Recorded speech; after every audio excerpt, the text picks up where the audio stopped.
I'm about ready to start the episode. We good? Yeah. Okay. Let me tidy up the place for you.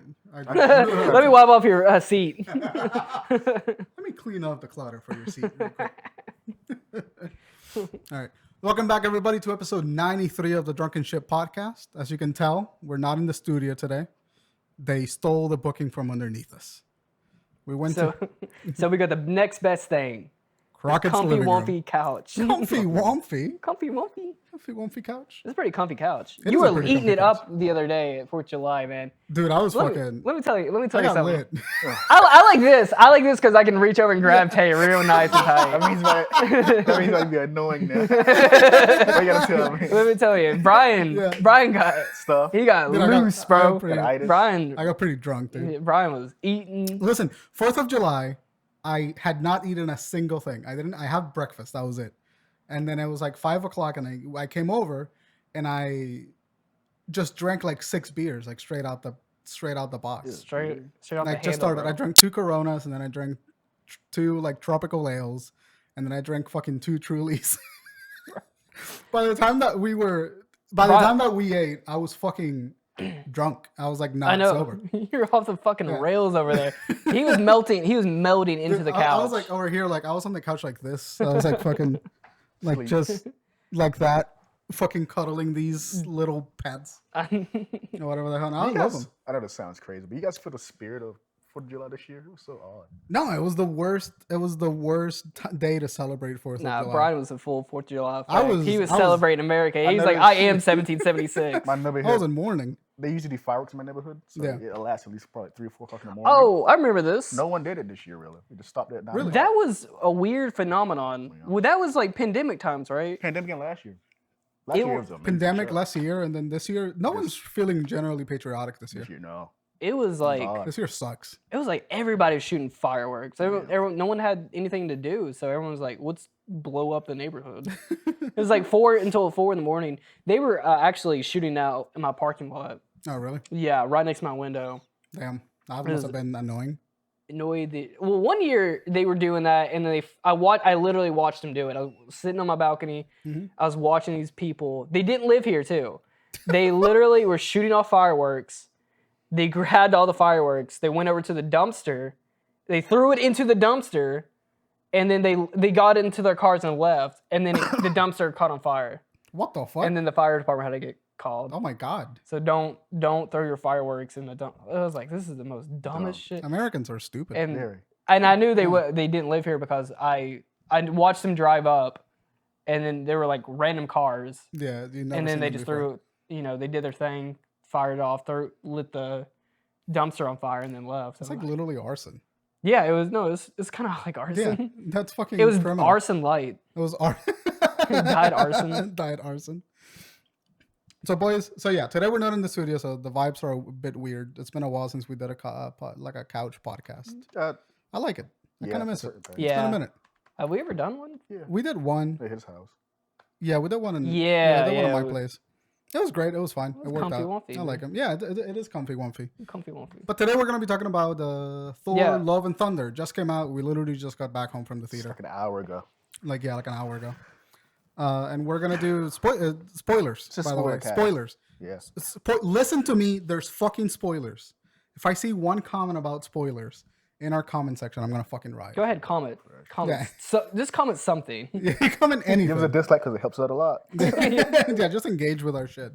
But it is a spoiler cast. Thor: Love and Thunder, of course, directed by Taika Waititi, who's a phenomenal director. I love Jojo Rabbit. I haven't seen Jojo Did he Rabbit. do Free Guy? Ooh, what? I haven't seen it. It's It's such a really good Did he movie. direct Free Guy? Pardon? Free Guy. He was I did in like Free Guy. He was in Free Guy. Yeah, he was in Free Guy. Did you like Free Guy? I enjoyed I Free did Guy. like Free Guy. I was like, this It's a movie dumb, fun sucks. movie. It's a corny movie, Yeah. but I like corny movies. I like corny, fun movies. I was like, I was like, I turned it on. I was like, been hearing good things, and I Really? could not finish I it. didn't look at a review. Me and Audra went watch a fun movie, and that's literally what it was. Yeah, that's fun. Fun movie. Your But taste in his- movies fascinates me. His name, I can never say his name. Taika Waititi? His He's, scene in the movie are garbage. He's not funny. Yeah, he's not a funny guy. He is okay, Taika Waititi is He's awkward as fuck. Are you saying that as a joke or? No, that's his name, Taika Waititi. It's not Wide Titty. It is Waititi. It's Watiki. No, there's two T's. There's no K in it. There's no K. It's Waititi. It's not Wide Titty. I know it's not Wide Titty. Look it up right the fuck now. It's Waititi. Put an audit like Google like. It's fucking Waititi. Mommy, mommy. Yes, what he said. Yeah, Waititi. It's not Wide Titty. It's literally Waititi. They know who we're talking about. We're looking at it right now. He's New Zealand. Put the fucking Google page. It's literally Waititi. Someone in the comments tell me how it actually is pronounced, because I know it's definitely not Wide Titty. I think that's how it's pronounced. It's not I'm pretty pronounced like that. I've heard his name. I can't remember how it's pronounced, but I know it's not pronounced like that. Yeah, anyway. Maybe it's like white tit. I don't know. Fucking. It's New Zealand. Anywho. Yeah, so Taika Waititi is a really funny director. So he did Jojo Rabbit. He did a movie when I was at your house. He did What We Do in the Shadows. He did Jojo Rabbit, What We Do in the Shadows, the TV. No, he didn't do the TV show. He did the film. And then the TV show was written by Jermaine from Flight of the Conchords. Remember I went to your house. You used to stay in Courtney. And I remember you guys already watching some show by him. That's why I discovered his What name. We Do in the Shadows, probably. I remember it's vivid, but I mean like a feel there. You guys mentioned that guy's name, you Kazar. That's how I discovered him. Then Really? I remember Jojo Rabbit came out or something. Jojo Rabbit was pretty good. People was like, yeah. So he also directed the last Thor, Ragnarok. Mm-hmm. He was the one that directed Ragnarok. That brought him back for Love and Thunder. I think he's a great director, but I think he's a great director when he holds back a little. You know? Okay, yeah. You know, when he holds back a little. We got a little bit too much Taika. Okay, hold on. Film. Before we go that way, base opinions. What do you think of it? I think it was fine. I think the movie was fine. I'm finding a big issue with the Marvel Cinematic Universe movies now, where I feel like they've lost all sense of direction. They don't know what they're working towards. I think they do. But I think they're doing a bad job at it if they do. Okay. I feel like every Marvel movie now is now like funny haha joke and not enough character development for the movies. And I feel like this Thor really suffered from funny haha and not like character haha. Yeah, this movie. I'm mixed on this movie. Yeah. As someone who loves Thor Ragnarok, I love the hell out of that movie. Yeah, I love Ragnarok. Way more better than Ragnarok's one of my favorite MCU films. Same. That movie is way better than Love and Thunder. Yeah. It's like. So I disagree. They don't know directly. I think they do have a plan where they're going to. Yeah. I think it's like another phase one effect where we don't really know what's happening. See, but phase one was way better structured. Phase one, if you look at phase one from like now, knowing what would have happened, you can see the skeleton of phase one. I mean, I could be looking back on it. No, but even like you can see the effect of it. You can see like what they set up, what they didn't set up, what they did to make sure that like the correct characters were given. Like Tony Stark got appropriate character development. Yeah. Thor got appropriate character development. You know, Captain America got his character development. But now in phase 4, we've gotten to the point where we know all these characters so much that you can't do much with them. You can't do anything significantly interesting with them unless you kind of like turn them on their head. Which is why Ragnarok worked really well. I'm about to say that. So it feel like for some reason Thor, because Thor is going through an arc right now. Yeah. So you see him doing his movies, suffering constantly, always losing something, and Ragnarok, it was like using comedy for him to what's the word for that? Like find himself. Yeah. Like cope. Then he redeemed himself from Endgame. He was worthy with the hammer, or he's back to normal Thor now. Here's like a step back from what he really was in Endgame to me. Yeah. It's like he's still Ragnarok Thor to me here instead of being Endgame post. I think what should have happened is that original Thor and Ragnarok Thor should have combined into one character. That should have been the evolution of Thor. Yeah. It should have been the combination of what he learned from Ragnarok, should have influenced him, and he should have never lost that comic edge, but it shouldn't have gained more of a comic edge. Just like when the scene, spoilers, when Jane Foster dies, yeah, that should have hit harder. Yeah, that should have hit way harder. He should have, like, for me personally, if I was writing this movie, I would make Thor lose his shit after that. Like, yeah. Because he lost fucking everything now. Yeah. People poured to him. And he made his peace with it a little bit. Yeah. But it's like, it doesn't hit quite emotionally. It doesn't hit hard. But it doesn't hit emotionally because the movie fluctuates all over the place from being like comedic to being like super dramatic and serious. Yeah, What do you like, think? going back Hold on. Croc has been staring at me, and I want to No, know. I What was just listening. I just want to know what you think. What's your So opinion? going back, I'm sorry. Go ahead. What's your opinion, Crockett? What do you think? Yeah, I think it could have been a good movie. Yeah. I think if it was just better executed. I think a lot of it has to do with just too many jokes. It's tight, Yeah. dude. It was like I think they could have done a lot of. I was like watching scenes and I was like, this could have been good, but If that scene was 30 seconds shorter.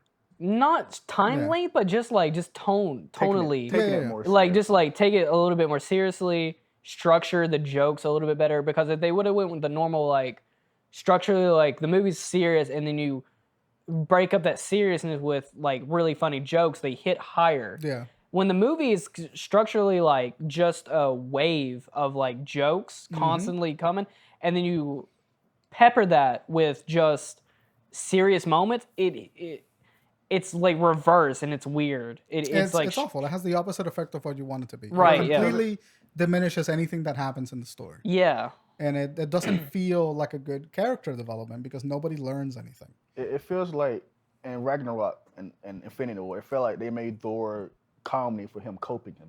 Yeah. Here, he just straight up funny.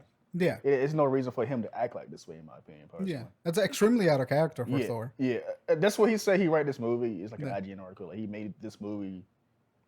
If you like Thor, you're not gonna like this movie. That's straight up. I'm Quoting it, paraphrasing. yeah, you're but quoting it. basically what he said. I think like from what I'm seeing from the public view Yeah. of Phase 4, it's like people's opinion on Marvel movies. They do too formulaic or whatever. Yeah. It's like Marvel. I alluded to this like moments ago. Like Marvel seemed to took that criticism to heart. Mm-hmm. Like they like, hey, maybe we are too cookie cutter. Right. That bullshit criticism. And They're really trying to let They're trying to directors spice it up. do. Yeah, and the thing is though, it's kind of biting me in the ass a little bit from these few films like Eternals. People Yeah. didn't like that. Doctor Strange, surprisingly people didn't like that. Yeah. This movie, people don't like that. And it's like Marvel's giving them, not saying they got full creative control, Yeah. but Marvel's getting them a little more than they usually Yeah. Yeah. They're lengthening the leash. Yeah, and They're it's lengthening the leash. showing. It's the third time, so there's Yeah. a pattern here now. It's showing, and it's kind of like, This is a thing in like video games. Is like do not give the player what they want. Make the player want what you give them. That's that's the exactly director, that's a good point. That's a good point. And okay. So before we get into any like specific spoilers of the story, in general, that is a good point for me. It feels like the Marvel and what's happening with the directors is that the directors are getting a lot more control yeah, and they're going wild, which is a complete. I think they're overcorrecting for the formulaic storytelling that they had, and they're not pulling back the directors when they need to make something funny yeah, or when they need to like add something for drama. Because what I think is happening is that, for example, like Doctor Strange of Multiverse of Madness, for me was a really great balance between like a director's style and like the Marvel storyline and settings and characters. Everything in that universe in that movie felt in character, and it didn't feel out of place. But what I felt like for Thor for Thor Love and Thunder, it felt like Taika did a joke at the spite of Marvel, in my opinion. For me, the movie reads like he wants to get fired from directing Marvel movies. Oh, really? That's what the movie read for me, because he's taking Thor so not seriously. Yeah. He's using Thor as like a complete himbo joke. It's like his literally take over what he think Thor is or whatever. Yeah, but it bothers me because I know that he can do really good dramatic moments, because the ending of the last arc of the movie is fucking cool. Yeah. The Jane Foster stuff is awesome. Yeah. It's pretty faithful to the comics. It's fucking great. But then we get into the like, oh, we got to put a funny here. Yeah. And then you get Russell Crowe as fucking Zeus dancing around in a fucking tutu. And you say that because usually when people prior to this movie, it felt like it was Marvel telling them, put a funny moment in here. Yeah. This time it felt like Taika doing that. Yeah. Like, make this funny. And you can sense the dissonance between the Taika scenes and what would otherwise be like a really solid, dramatic script. Yeah. You can feel when the two disconnect. They even look different. They're lit differently. They look and feel completely out of place. What are you talking about, look? Like the Taika scenes. Like the scenes that are funny by Taika's standard. Because Taika has a very specific sense of humor. He has a very dry, very awkward sense of humor. Which I love. What'd you say? His scenes in Free Guy is terrible. Of himself making these stupid jokes and shit. Yeah. Yeah. This is terrible. Yeah, they're not good. He's got a very specific sense of humor, and it works for like What We Do in the Shadows, or even like Thor Ragnarok, Jojo Rabbit, because those premises. He also did Hunt for the Wild People. Hunt for the Wilder People, the Wilder Beast. Yeah. That was the other one I couldn't remember. Fucking love that movie. But it works in those movies because the whole premise is kind of dictated by Taika. And something serious, and then joke. Right. But the whole tone is Taika. We're not fighting with like big dramatic baddie killing gods and then Thor. Yeah, it was stupid. it was like two different scenes, and it was almost like when it was black and white, this was like serious. And then It was a weird feeling. I know in an interview he said that he wanted this to be the first romantic comedy, which was I didn't get That's it not a at all. romantic that comedy was at all. the first Marvel romantic comedy, and it was very romantic comedy when they were doing like the whole flashback scenes of them doing like. Oh yeah. And I'm like, this is such a weird, awkwardly placed like flashback scenes between when they're doing like the whole like even in like their apartment in the restaurant. It's all like cookie cutter. I'm gonna tell you the legend of Thor. Yeah, like but those scenes. even the set building on this stuff, it's like this modern couple. They have bikes on the wall. Yeah. It was such a weird. I'm like, I know what he's trying to do. yeah, Because we're at the point in this universe where like heroes are normalized. Yeah. And like they live in the populace. They're popular They culture. have a normal life. Yeah. They're like celebrities at this point. And I think he was trying to capture some of that normalcy. And I think it worked at the very end. It kind of worked, where like Thor was with the daughter, the kid that he adopted. Daughter, yeah. But I think anything before that feels weird. that those scenes should have been very like those should have been special and like a little bit more emotional. Should have been very sparse. And yeah, I could care less about this kid and then him. yeah. I don't. Like I feel like if you want to take an example, is like look at Logan in X-22 Yeah. or 23, yeah, 22, X-23. Like look at those scenes and like how they like that compared to like where they just kind of threw this kid on and then it just like there was no lead up really. Yeah. There was nothing for me to hold on to in this movie where it's like should I care about Thor like in his struggles to find like happiness and stuff because everything just read off. I kind of hinted it with Thor, but the character I cared the most was Jane Foster. Yeah. She's the character I cared about the most, like her cancer and all that shit. Jane Foster was really great. She was Everything really about great Jane Foster was fantastic. Like. Are you talking about like her character in general or Natalie Portman's portrayal of her? Her character in this movie. Character movie, Yeah. Yeah. Because I think Natalie Portman was like phoning in all her Absolutely. lines. But she was phoning in the funny scenes. Talking about like what do you mean like phoning, like she was half-assed. She was not acting like well. Yeah. I think she saw this movie as like a paycheck. She's like, I just need to make money. No, she doesn't like Marvel, apparently, from what I've heard. No. She what? She don't like Marvel. I could tell. Yeah. I mean, it was obvious that she did not want to be in this That's movie. why people were shocked she came And back. they probably, I think they had to pay her Contractual an obligation. absurd amount of money for her to come back. She did a good job as Jane Foster. But Thor. I think she had like, I'm pretty sure she was like, if you're going to put me in this movie, you have to kill me off. Yeah. This absolutely. has to be the I last agree. one. She did the Han Solo move. And honestly, I'm Yeah. surprised she got killed off. I thought she was gonna be the next part of the new Avengers. Me I too. thought she was Me gonna too. stay. She could have. And Yeah. she was like, no, fucking Fucking take come- take me out of this. Arc in the comics don't last long, but I No. thought they're gonna at least do a few more movies with her. Yeah. No. I'm actually really happy that she died as a character. I don't care really. But Her thing was done. I'm just surprised. her thing was they didn't done. keep her long enough. I feel like Natalie Portman wasn't phoning it in terms of like being a bad actress, but I feel like in the funny scenes she was. No, not improvising, but in the funny scenes, she was not engaging with the material. Yeah.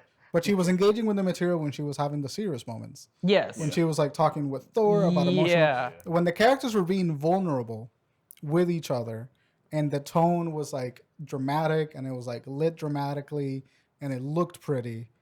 The movie made a lot more sense. You can cut out all the scenes that were funny, and you would get a much more concise, better feeling movie. It's actually like a big like I could tell she was phoning in because I literally like 2 weeks ago I watched Black Swan Black Swan is so good. and watched her in that, and then you go watch her in this, and I'm like, holy shit, this like you're literally I could tell like you don't care. I know her only from fucking Star Wars and only Yeah. Star Wars. She's a phenomenal actress. You should. Someone Have heard you seen me. V for Vendetta? Yeah, really good. seen- But have you what made it seen- even stand Sorry, out go ahead. even worse Yeah. was Christian Bell crushing every scene he's Christian done. Bale was really good. I was like, holy shit, Ain't nothing crazy you're is- burying everybody else. They toned down the fuck out of gore in this fucking movie. I feel like he's originally like a really disturbing character. He's disturbing, but Yeah. it's some MCU-ified version of Yeah. gore. Okay, so here's But gore was, from what I've seen, was decent. the plot of the movie is essentially Thor is fighting with. By the way, they make a big deal out of Guardians of the Galaxy in the trailer. Yeah. Like they're in like 80% of the I trailer. I think, I think it's the whole like, I think that's like misdirection for like the trailers and everything. it's fucking stupid. Because all the trailers that we've seen was in the first like 5 minutes of the Yeah. Believe it or movie. not, I only watched the trailer once. The original trailer. I got it Once. fucking fed to me like 5 times Really? the 1 week that I didn't have I YouTube watched it Premium. once, and that's it. When it first came out, Yeah. that's it. So like the inclusion of the Guardians of the Galaxy weird. We didn't need that. No, it was needed because that's what he left off with. It Yeah. just come on what he left off from Endgame. And then now that means nothing It when he means left nothing. off with Yeah, it. it means nothing. I'm, But it's just like we didn't get any other stories. I thought the movie was going to be like Thor and the Guardians of the too. Galaxy, from and then Thor would have found his identity by working with Guardians of the Galaxy. I thought it was gonna be like Thor was gonna go on an adventure. Like he was gonna go like travel to new planets and do shit like Yeah, that. that would have been They- fucking. they- I thought that's what it was gonna be. they blended two major storylines in this one movie. Jane Foster has a legit storyline in comics, and Gore's is separate. Yeah. Gore leads to Jane Foster's storyline in comics. Right. But they blended those in the movie. The Guardian thing. So as the movie was coming up, like before we know anything officially, we saw set photos and all that stuff. Yeah. I thought it was gonna be like a Thor Guardians adventure movie too. Mhm. They really didn't have no reason to put Jane Foster in the movie. I Yeah. don't know why she's here. That's cool that she But is. it is cool she's here, but But I agree. I wouldn't put her in the Then movie. splitting up too is like done just like sloppily. Some badly, yeah. Yeah, it was like, hey, we're gonna go do something else. Like, okay, well, I'm gonna go do this other adventure, I guess. Yeah. All right. Yeah. And that was See you, because buddy. of It Thor was before just bad. so. They're It just was there like to push seats. People push. Yeah. They can push people to seats. it was like nails on a chalkboard, but they could have parted a lot better than that. I Yeah, get I it. Why agree. they there? But it could. I think you might be right. I think he was trying. He's trying to not get. He's trying to get sacked. Yeah, he's trying to get Because the sacked. Marvel He's not movies are a huge. They're just a huge time sink, and it's not the kind of project that he generally makes. Yeah. Like Taika getting hired to do Ragnarok felt like a fluke to me. It felt like they ran through the list of like 15 directors, and they were like, "Hey, you want to do a Marvel movie?" And he was like, "Oh, sure, I'll take the paycheck." And he did a really great movie, and now it's like having him to do a sequel. It's like it doesn't sit right with me. I'm trying to like, because when I look at Ragnarok, I love the hell out of Ragnarok. Yeah, But I think I'm really kind of biased over it because it's like prior to Ragnarok, Thor was kind of a boring character. yeah, And he wasn't exciting to see on screen by himself. Mhm. Taika spiced him up a bit. yeah, And he is a bit balanced there because Marvel was engaging with him, yeah. whatever. Then here it's like it's just too much of him going Yeah, on. I definitely think he had a little too much yeah. creative freedom. Honestly, hot take, I don't want him back. I don't want would him like back to. from So here, I would like to see him back Nah. if he shows restraint. If there's more restraint in that funny scene, the scenes were Are like you talking about Thor coming back, or are you talking about Waitiki? Yeah, Why- him, why the Titty? director don't come back Taika. for Thor. Like, or Marvel, you know. I feel like he should. Taika's just a really good indie filmmaker, but I think that his sense of humor doesn't line up with Marvel. It just doesn't line up with the Marvel stories because these are characters that are like larger than life, Yeah. kind of epic characters, and then you humanize them in such a way that like diminishes that quality. When you have Thor being shocked that like Jane is Thor too, and like it's like his face, he just looks so fucking. He's overacting so hard. Chris Hemsworth is overacting every single reaction and being a bumbling cartoon. idiot. It's like a cartoon. Yeah, it's like a cartoon. And it pisses me off because I know that Taika can write a really solid fucking dramatic scene because we got the last act.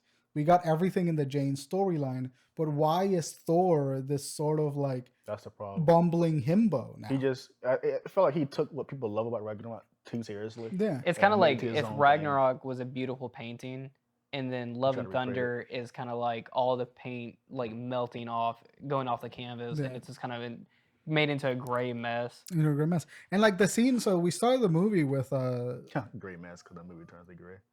Oh yeah. Yeah. but like the beginning of the movie when we see Thor fighting that like big war, that random planet with the Guardians of the Galaxy, I love that scene too. because that scene felt like Ragnarok. It was like Thor has a comedic element to it. I love that scene to a degree. But that was the only thing we needed of Thor being funny. It was that scene. And after that, it should have been like, oh, he's got to find old Thor back because people are dying because he's not there. They also did like the Ragnarok like slow pan with the lightning and everything. Doing it a lot. They kept doing it a lot. They And did I'm it like like 10 times in the shot. They were all like- cool to me, though, I ain't gonna lie. They also got their money's worth with fucking Welcome to it the was Jungle. cool played like that when bitch they 5 when times. he did it again. Yeah. But I was like, you got to find another like thing concept. that looks cool. Like when he did it with the little girl, that was fucking That was cool. Or he did when Jane Foster comes down, that was awesome. When what the fuck is the eye's name? Heimlich? Hemdo? black His guy? kid. Yeah, the black guy, his kid. He did that shot too. Yeah, that like 3 entire kids. moment with the kids was fucking stupid. I liked it a lot actually. I thought that was Does pretty not funny. make any sense to me. Yeah. At all. I think all the fighting on the when they're in the gray world, Mhm. that was The badass. entire pretty segment. badass. That was like anything with the God Butcher. That's like That was a movie that I wanted to see. Cool. What was yeah, that? and it was like I have to say, his powers and everything is like straight up anime. So Sword coming from like the sword From the choosing him, ground, the cursing shadow. him, there's some common bullshit. coming from the shadow. I'm like, this is like an anime It character. was fucking And then we got the whole small planet and they're all fighting stuff. I'm like, Yeah. this looks like an anime. That sword, if I'm not mistaken, it's been a while. the Necro Sword. Necrosword is created from Null. Null is it's gonna be wild. Yeah. Null, the guy who created the sword, Null is the creator of the symbiotes. from Right. Spider-Man. Yeah. I know that. So that sword is the origin of symbiotes with Spider-Man. Interesting. Yeah. Really? Yeah, that Oh, that's sword why used it to kill infects- Celestials and all that. Yeah. shit. It's like you can kill fucking entities with that Yeah. shit. So when he was doing those weird monster things, they Yeah. kind of like symbiote monsters a little bit. hmm I like that. I So like they that might do element. That would have been cool, a little Easter egg to make him kind of look similar to like Venom. Well, the creator of the sword looks like Venom, not Nolan. Well, not Yeah. Gore in general though. Yeah. No, not like Gore, but like the shadow monsters. They look like more like Symbiote monsters. or something. slightly like Venom or something. That would have been They're sweet. all goopy and Yeah. gross. Yeah. I genuinely, and this is why I'm so conflicted with this movie, is because I don't think it's a bad movie. I think it's a badly executed mixture of two movies. Yeah. I agree. Yeah. I feel like they try to blend in a rom-com with Thor and Jane. I don't get the rom-com at all. Well, it's not the tone of the rom-com that you're getting, it's the presentation of the rom-com that they try to sneak in I there. get you. Yeah. It's the arguments in the kitchen counter, the Natalie Portman writing the note, the Thor being canceling like, moment, you left, and Natalie Portman being like, no, you left. If you weren't there, then that means that you left. And Thor's like, oh, fair point. Yeah, It's that's like- but That's the it kind was, of shit that pisses me it was off. like rom-com, like right there. Yeah. But and then after they got past that part, it wasn't rom-com anymore. But it kept fluctuating back to rom-com. The movie doesn't know what it wants. To be. That's what, yeah. There's like Thor, the movie has a very bad case of weird identity mishaps. Which is, I think, would have been a great thesis for the movie, is to make Thor find his old identity back and adapt like he did in Endgame. You know, like if Thor had been like, oh, I gotta stop fucking around. People are dying because I can't figure my shit out. And then shows up to Earth and then becomes like big old God of Thunder instead of like bumbling himbo, then it would have been, I think, a much better storyline. And like the moment where they go into the Olympian city, I feel like that was just a note from the studio. Hey, we have to put Hercules in here. I'm probably the only one that probably geeked out with Hercules appearing. Yeah. And I feel Hercules looked good, by the way.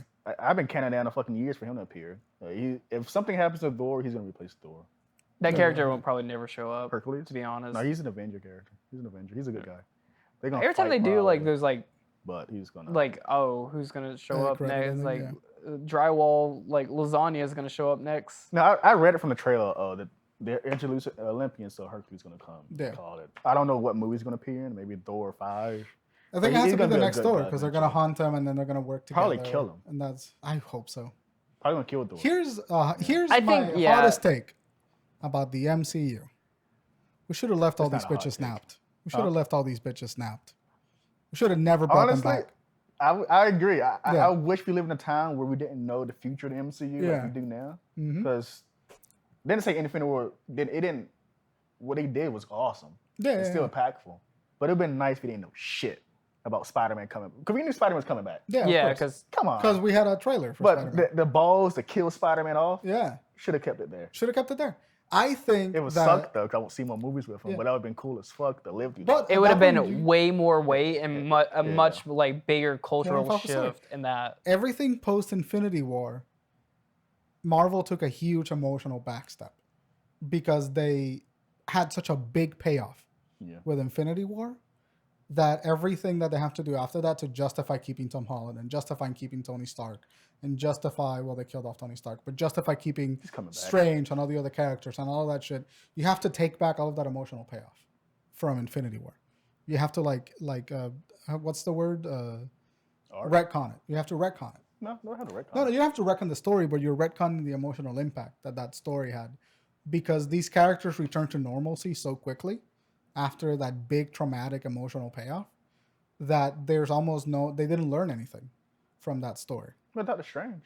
Doctor Strange learned something, but Doctor Strange didn't learn anything until after he came back from the snap. Well, you got to think about it like this, Tay. Like, you have a story, then that character is going through the story, they have a problem, they hit the first bump, second bump, third bump, and then at the end, then it's all resolved. Yeah. Now that's the end of the movie when it's resolved and they overcome whatever problem they had. Now Phase 4 is kind of like, now it's like that entire movie, throw it out the window. He's restarting fresh again. Yeah. Now he's got to get through another. And here's why I say that is because these characters have no more learning to do. After Endgame, Thor was done learning. Yeah, his character was complete and his should have character been was retired. complete, and then you have to make another movie with him, right? So how do you make a character that's complete interesting for another movie? You take him back to before he was complete. No, it's a good story. No. Hear me out. If you were a different enough writer, you would introduce another problem, but that requires a huge emotional risk, because what if the new direction that you introduce to Thor is like wildly unaccepted, while you have this safe version of Thor that you can revert back to, and it'll appeal to everybody else, because it's easy. Like funny Thor, haha, is way easier than like, okay, Thor learned who he was, he found himself, and then what else can we throw at him to do that? There's not another, like what should have been thrown at him was like a plot point with Jane Foster's character, and have that be way more dramatic, so that he now has to reconciliate his human connection with his Asgardian connection. And then sort of go into that diversion. What does it mean for Thor's identity? Instead, we snapped him back to funny Thor, instead of like developing further. So what I'm saying is that the MCU emotionally, these characters stopped growing after End War. And we should not have had any more movies with these characters as the main characters. Spider-Man made sense after End War because Spider-Man still has development to go through. Doctor Strange should have stopped at End War. Or Multiverse of Madness, if you want to call it. Thor should have stopped at Endgame. Iron Man's fucking dead. Who gives a shit? Scarlet Witch should have stopped after like WandaVision. Her character was done. So like all these characters are done, and we're still getting movies made about them. See, that's the thing. There's no more development. You guys are used to linear stories when it comes to literature, like books or whatever. These are comic books. Yeah. Mm-hmm. Comic books do this. But comic books have the freedom to do that. Yes, and that's what I'm saying. Marvel literally probably a phase or two ago, they're embracing like, hey, we're fucking comic books now. There's going to be stories where, because people, what grinds my gears a bit is people see the Infinity Saga as it should have stopped there, and I completely fucking disagree. Because that's not how those stories work. Yeah. This universe is grand. There's still stories you can do with these characters. Yeah. We're so focused on a big arc it's leading to instead of the personal stories they're doing there. That's why Spider-Man, what's the new one? No Way Home. No Way Home works good because it was a personal story. It wasn't him fighting some space guy with the Avengers around him. No, it was just him learning how to be Peter Parker, or who he is as a character. Or, for example, what was it? Iron Man 3. Yeah. That's a good one. It's not about him being with the fucking Avengers. No, it's him. Yeah. Learning to be Iron Man. I'm agreeing with it. No, I'm agreeing with you on that point. But those seem more like Monster of the Week type stories. Thor Love and Thunder tries to do that. So Ragnarok is the movie I'm explaining. Yeah. Thor Love and Thunder is trying to be that, and it does it terribly. Yeah, because it's already been done. Yeah, it's a setback. It's a step back. I don't know. It should have been Endgame Thor. Yeah. Going forward, basically what you said. Yeah. And dealing with Jane Foster, how he gonna deal with that. So you have two roads to go through when you do that kind of decision. When you have such a big emotional payoff, you either have to throw something at them that challenges that new baseline of Thor, or you just have to stop working with them. Because, and here's another thing, the gore things, while decent, it should have been more emphasis like, oh shit, he's killing gods. We only saw him kill like 3 gods off camera. Yeah, and we don't get that sense of, despite them China show, we don't get that sense of like urgency, like, we gotta fucking kill this guy. They should have shown more scenes with him slaughtering gods. Or a bit more. I didn't really get like, it felt like you said, it felt like a monster of the week. Gore shouldn't be a monster of the week. He should have been No, I was saying like comic books are like do more like weekly issue. This is who the villain is. Ongoing storylines. They just do the storyline right or whatever. I think that, to your point, I think comic books have the freedom to do that because comic books as a market themselves, there are so many stories and so many continuities that you can read a Spider-Man issue and then read an entirely different Spider-Man issue that released that same week and they follow 2 different storylines. Yeah. But the audience understands that these are 2 different Spider-Men. In the Marvel Cinematic Universe, whether you like it or not, Marvel is advertising these movies as one continuity. They're not separate continuities within the Marvel movies. They might change that. That's the purpose they're doing a multiverse now. But they're doing it maybe like spin-off movies where it's kind of like, but you can't do that with main characters. You would have to do that with side characters like lesser known. What I think they should have done is that they should have stopped all main characters after Endgame and put out a whole new batch of characters. I think that's what they're trying to set up, but they're taking too fucking long to do it. And that's the thing. I think regarding this entire conversation talking about, I think the problem is people aren't letting the story flow out first. The stories are not good. Hiccups. Yeah, I agree. Yeah, it's some hiccups, but for me personally, that's why I say it's a phase 1 again. Yeah. I wait till it's not right to say that, but at least wait to phase 2 or 3 to see where this leads into. See, but I want to give you that credit, but phase 1 was every movie felt so grounded. Believe it or not, the phase 1 was kind of flat when it first came out because no one knew like where the fuck they're going. Yeah, but by the time that we get Iron Man 2 and then Thor 2 and whatever, we're just biased because we know what happened to it. I disagree. If you go back to 2008 to 2012, your opinion would be different. I disagree. I think that the structure of phase 1 is significantly better than the structure of phase 4. Captain America movie? Why the fuck are we getting a Captain America? Captain America movie sucked. That movie was awful. I love that movie. That's probably the most comic book accurate movies of all fucking time. It's comic book accurate. It's fucking garbage. It's a boring ass fucking movie. I love that movie. Same with fucking Thor. The only one people was inclined to fucking watch was The Incredible Hulk or Iron Man. Yeah, but Iron Man 1 is still Iron Man's fantastic. The best movie in the MCU. But what I'm saying is like in phase 1, by the time that we got to Thor 2. Yeah, what's that? That's phase 2. It's Iron Man 2. By the time we got to the first Avengers. Yeah. By the time we got to the first Avengers, we knew how each of these characters was lining up to be set up in each of their movies. But in the phase 4, every character is going on an adventure. They're not learning anything. They're not changing as a character. And so then by the time that we put them in the other movie when they cross over with the other guy, they're just there. Yeah, for like separate storylines. They're not. I think you're so focused on what they're leading into. No. I don't want them to focus on what they're leading into. The movies are focusing on what they're leading into. The movies are introducing too many elements that are like cosmic. Like with No Way Home, we had the introduction of the multiverse. Yeah, you're going cosmic. With Doctor Strange, we had a more expansion into the introduction of the multiverse, which is fine. But the characters are suffering as a result of these cosmic elements being introduced. It's so hilarious. I called this like so many years. Yeah, and that's what I'm saying. Marvel is becoming again comic books now. Like the cosmic stuff is stuff like people are gonna shy away from because it's like it's so out there. Right. Like I'm fucking going ahead of myself, but eternity? Are you fucking kidding me? That's cool. That's like cosmic fucking. That's deep into the Marvel mythos. Yeah. You're giving mainstream audience this weird shit. Everything about cosmic Marvel is weird. I'm just gonna tell you that right now. It is weird. Cosmic Marvel is. Understand why people don't like because it's so fucking not earthy, not. Yeah, but I'm okay with the weird. I am so fucking fine with. I want the weird. I want it, but they need to be good. They don't need to set it up better, but the individual stories that introduce all this cosmic shit need to be good. and the individual stories are not good because care? we stopped caring about character, Okay.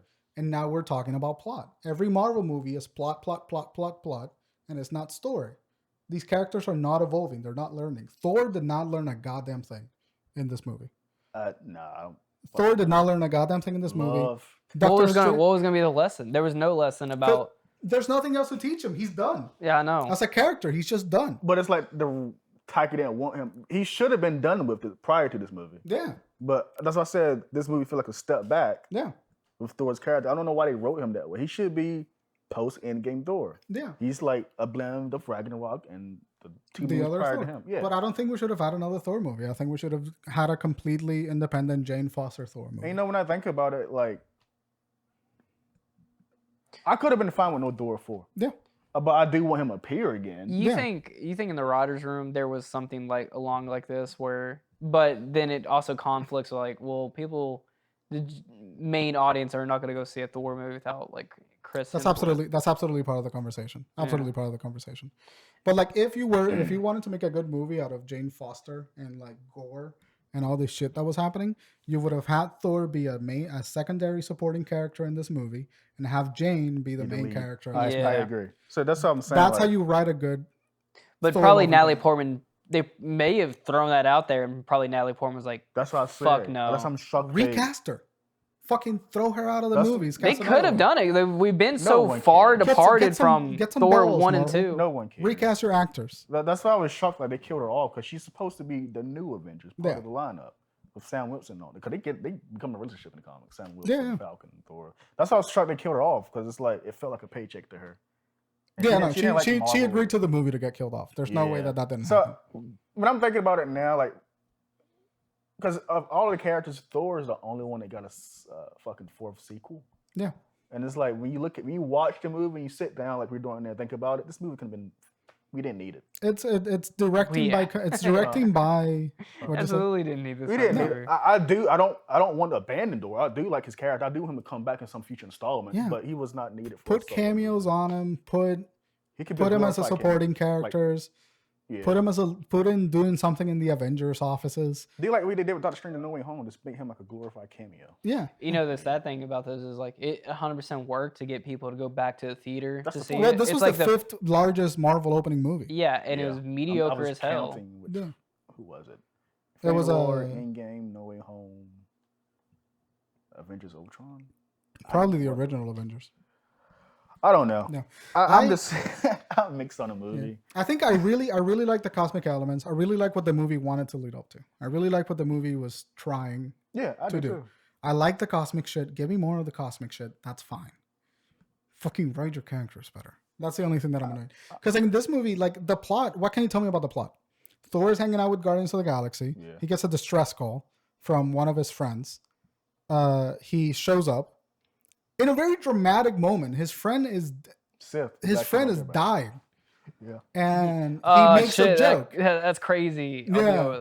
Oh shit, that's crazy. I lost my arm. He's just standing like this. Yeah. I wanted more of that. Yeah. Like his fucking friend is about to die. Yeah. Then it went back to that comedy shit. Like it's like it's just like Civ, like the thing is like he's going like, oh, you gotta die in battle to go to Valhalla. You survived the battle. It's like, what the fuck is that line? It's a stupid line. It's Sif. She knows what that is. Yeah, she knows what that means. They made it funny for the sake of being funny. Yeah. This is the first time I understand people criticism of Marvel humor. Yeah. I get it. It's so fucking clear. It's fucking normie-ass humor. He literally threw blood on the wall. He's like, yeah, you can see it on this one. Yeah, it's I used to like shout out, I don't fucking care. Yeah. This Marvel's formula shit.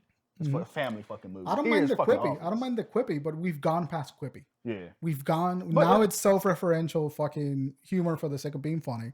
Doesn't fit the scene, doesn't fit the characters. Yeah, it doesn't fit. And it's fucking bad. Bad. You're killing the characters like knowledge and everything for the sake of it. Yeah, Sif from Thor 1 and 2 is not that fucking Sif there. That's a completely different character. Sif knows what fucking happens to go to Valhalla. Yeah, she knows. She's been a badass warrior. Yeah, it's like a badass warrior, and she's like dying. She's like, what up, bro? Yeah, what are you doing? It's like Kratos making a joke. And so like, yeah. But and then the thing that annoys me about that scene is that previous to that, we have like an inkling of drama when Thor's like, oh, I gotta go fucking help Sif. That moment was fantastic. Yeah. I want more of that. And then he gets to the place And then he runs up to her. He's so concerned. Yeah. And then it's like, actually, I I'm wonder- gonna be in Valhalla. Shut It's the fucking. fuck Look, up. it's Taika, man. I don't hate the guy. I remember looking at this movie. People don't like Taika. He's I a don't great know why. filmmaker. I don't Hey, but just not like for his- this movie. I don't Just- want him on Marvel. I'm gonna defend a little bit. I don't know if he directed these scenes or he had like the. See, because it's so fucking bizarre. Mm-hmm. Because like those scenes are like dog shit. Yeah. But all the scenes with like Jane Foster. no, not Jane Foster, the butcher, Yeah, they were great. Gore. Dude, like aesthetically, like the way the shots are and Yeah. the lighting, I was like, damn, this is badass and this is amazing. The fight scene at the end with planet. the butcher. Crazy. Yeah. And then but even when he's like sitting there talking to the kids and he's Yeah. like sitting there, his eyes are glowing. It's like shadowy figure. He's kind of like palish, so like now he's starting to show up a little bit more and more. Yeah. I was like, this is really well done. And like, can we just get the whole movie like this? They felt like a blend of Ragnarok and Thor 2, which Yeah. I did not like Thor 2 that much, and I like Ragnarok. It felt like a blend of those movies. Okay, he felt like a Thor 2 villain. Killer, what the fucking guy, the dark elf guy. Yeah. Shitty villain. Gore kind of felt like that. Gore He came wasn't in utilized. He wasn't utilized. very underutilized. I'm 'Cause- surprised Christian Bale signed Like up kind of for like a the movie. one-dimensional character. They made him one-dimensional. Because as a character, he was really interesting.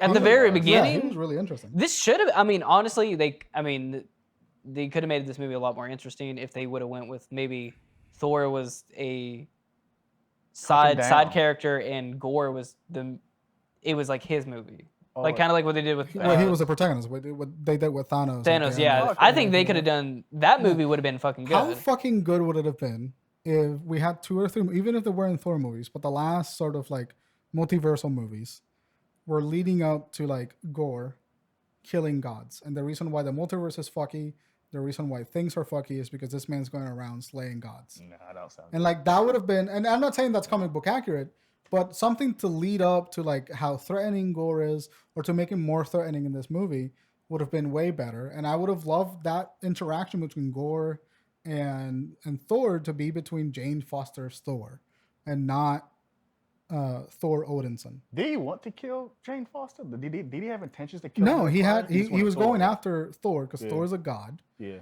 and Jane Foster isn't. But the intention for Gore to kill Thor was never established, other than like the couple of bad looks that he gave him in the new Asgardian whatever. What are you talking about? When first Gore showed up to fight Thor. He has attention. He's a god. He's a god. No, he intended to kill him, but that wasn't well established, and No. that wasn't Gore wasn't targeting Thor.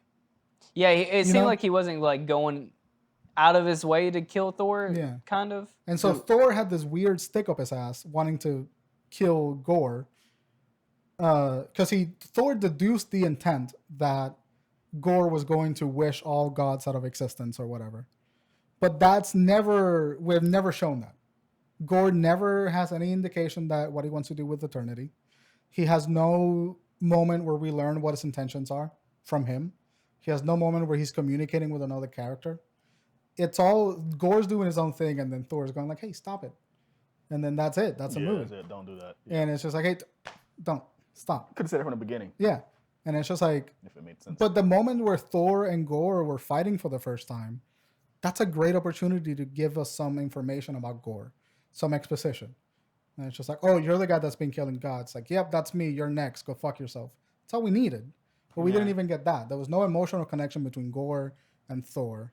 And there was no reason for Thor to want to stop Gore other than like, "Oh, I figured out that he wants to kill all gods, and I'm a god." That's it.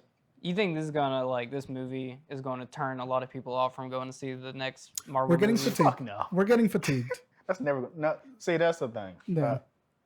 I'm gonna be honest with you. I'm so sick of hearing that. That's not the case. The problem General is audiences are not fatigued, but Marvel fans, I keep seeing more and more Marvel fans saying that they're fatigued. you're saying Twitter. No. I'm not seeing Twitter. I'm seeing genuine Hey, conversations. right here, I'm kind of getting tired. I'm not. I'm still engaged. I'm But fucking I'm But not. you're, They've but loved you me. have you're like you know the comics, you read them all No, the it ain't time. about that. It's just I'm excited to see the story they're gonna tell, even though they're different from the comics. I just tired of going to see the movie and then sitting there and watching the after credit scene and be like, Oh, there's another guy. yeah, that's exciting to me. Like, It's like me picking up Which a is weekly- totally valid. And I would be excited for that if the stories that I'm watching felt complete. That's the problem. Yeah. Again, like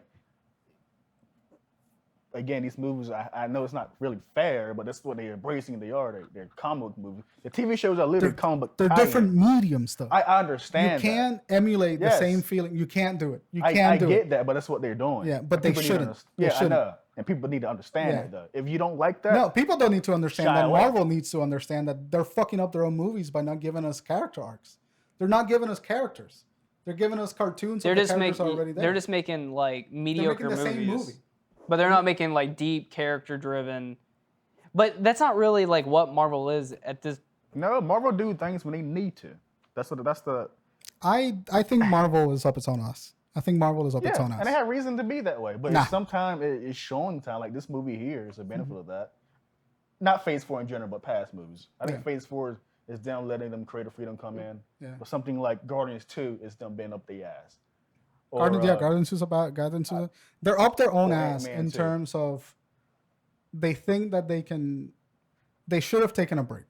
They should have taken a 3 or 5 year break between N-War and now.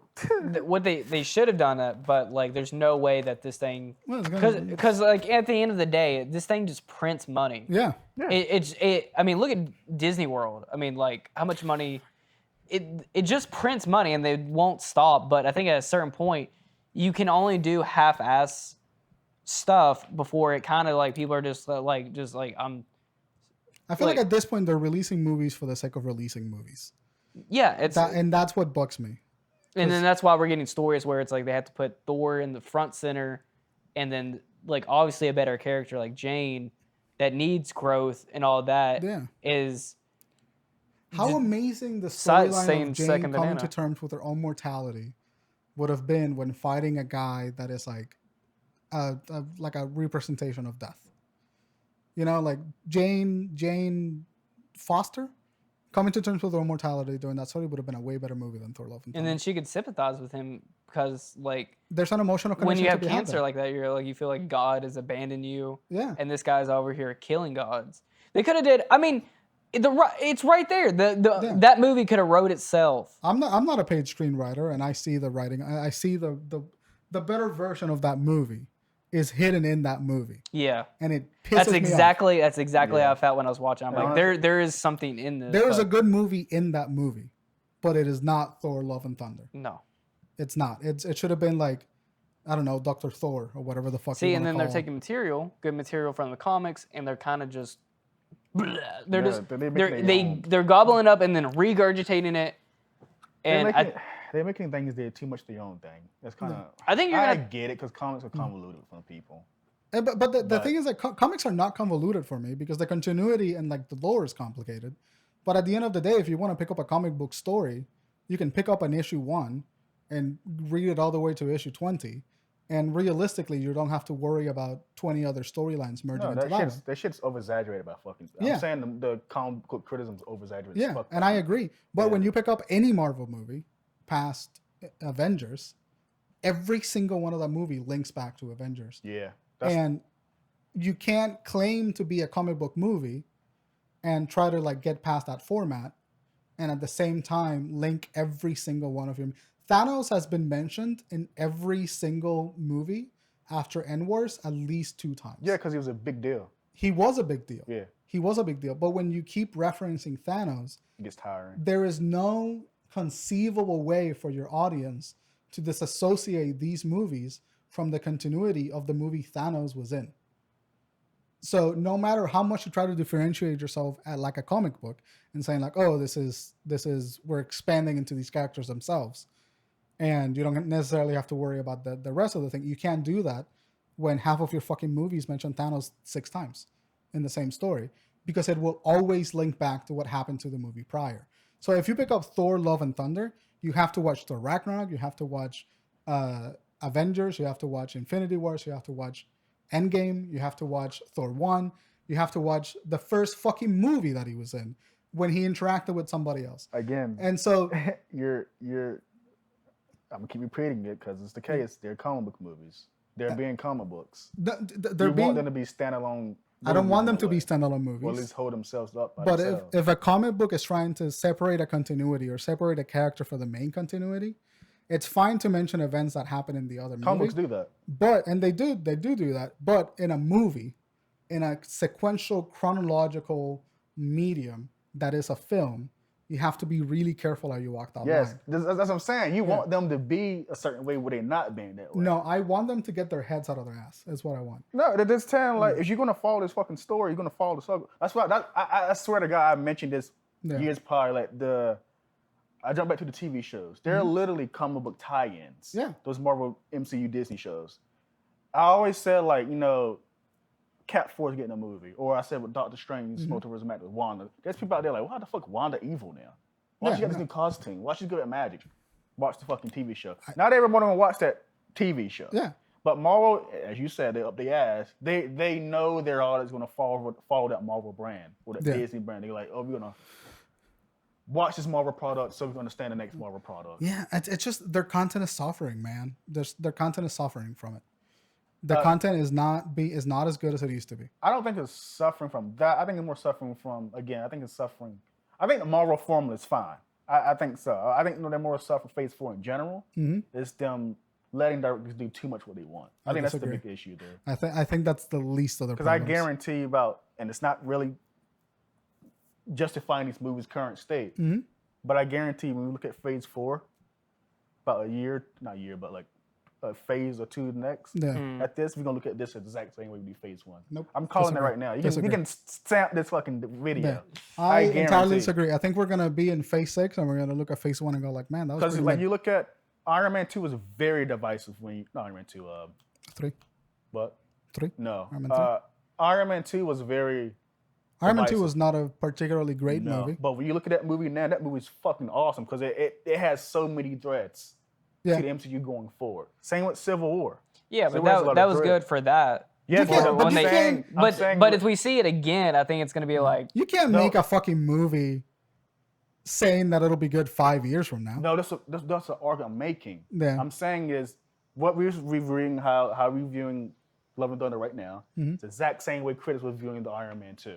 But when you go back to you look forward to the future where it does, people went back to that movie and realized, holy shit, this movie what I say, I meant Avengers Age of Ultron. That movie was mixed too when it came out. That movie was cut to fucking hell. Yeah. There was missing things. It was. It sure was. But when people went back to it, they realized, holy shit, this movie set a standard for what we're going forward. I think Phase 4, Multiverse of Madness did it. Spider-Man Homecoming, not Homecoming, but No Way Home. No Way Home. Not Home, no, not that, but more like Doctor Strange for me in general. Give me them dogs, Crooked. Thor, I don't know. So I literally, other than Hercules, I have no idea what Thor is going to get right now. I don't. Yeah. But I think we're going to look at these movies differently going forward. I think we're always going to look at them differently, but I think the same criticism stands from Marvel after Endgame, is that they are, at the moment, flailing their arms narratively. So can I tell you guys this then? Yeah. Why you continue to watch? Because I have a podcast. That's the only reason. No. I want to talk about these. I want to talk about these movies. If you don't care so much, why do you watch them? And also, people around me like to watch them. Don't you gotta watch? I like to talk. I'm slowly stop watching them. I don't really. I think I just wanted to go watch a movie with you guys. Yeah. That's the only reason I do with the social element. I haven't watched any Marvel content. I'm not going to argue against you guys, but I noticed like when it comes to these movies, particularly Twitter or whatever, I don't understand why you guys watching these movies.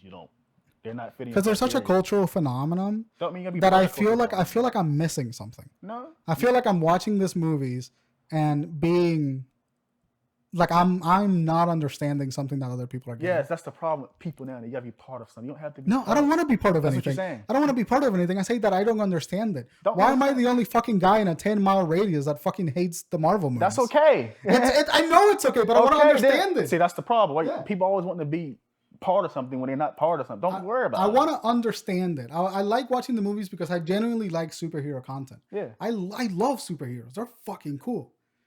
And every time that I've been to watch a superhero movie at this point, I've been unexcited.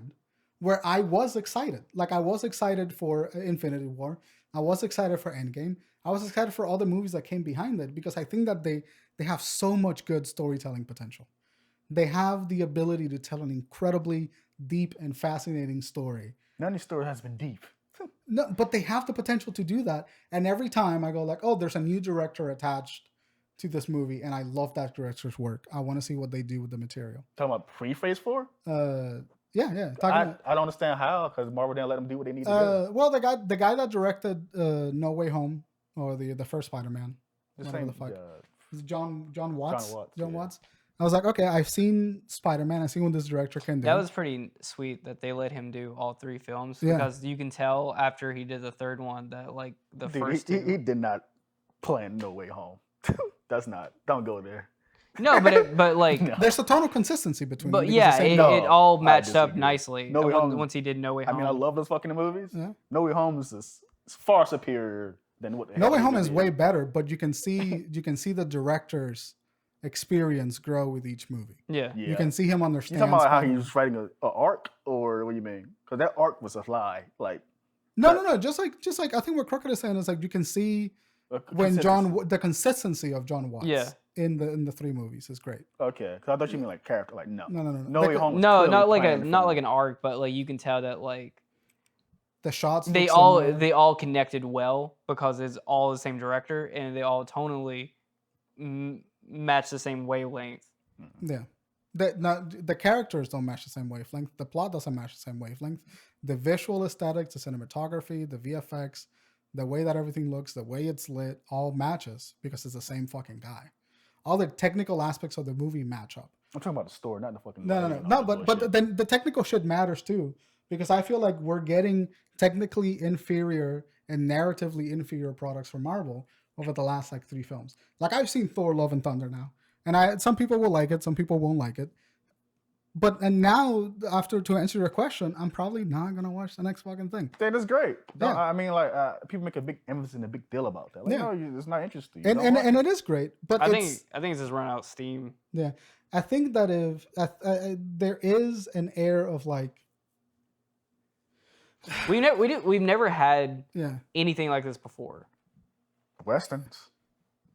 Fucking lit an entire Japanese culture and movies in terms of tokusatsu. It's the same goddamn thing. But all connected to universes. They're not the same. Toku, yes. They're not the same fucking continuity. Toku is the same universe. Same universe. Yeah. Same universe. Those characters make reference and jump in there. But not the same characters. It's not the same. It's not the same thing. Marvel has become such an interconnected network of characters and cameos and Jordan, references. You watch the fucking Godzilla movies. Yeah, but it's not the same Godzilla going through every one of those movies. No, yeah. They have a different saga.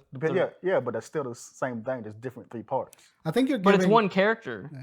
I think you're giving. I see where you're coming from, and I think your experience with comic books and like your love for all of these characters and content is allowing you to give a lot of grace to Marvel as a media production company, and I respect that. I really respect that opinion.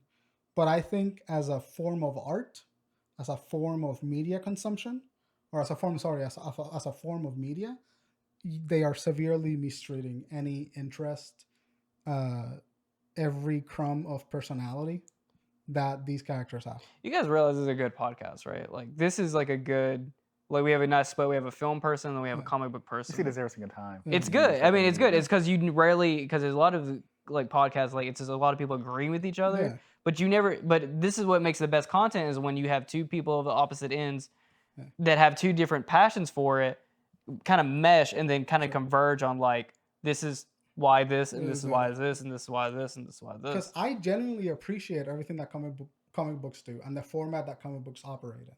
But translating that into film, they are half-assing that transformation. It's either you're on the same continuity or you're on the same universe. Again, I disagree. I think continuity and universe are 2 different things. Yeah, you're right. But no, like we wouldn't even have the Marvel Universe today if they couldn't do it. So they did it correctly until Infinity Wars. And by getting into Infinity Wars, we're already getting kind of tired of fucking some of these characters.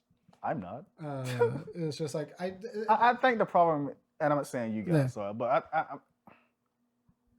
this is not me sucking Marvel's dick. I swear it's not. I'm not saying you're a Marvel dick sucker. Video. It's not. But I feel like people are looking for the downfall for Marvel so goddamn bad. I don't want them to when fall. They get a bad movie. Listen, the reason I think jump to the reason why I shit so hard at Marvel is because I want them to succeed. This is the one media phenomenon, the one historical media phenomenon that has hit my fucking lifetime.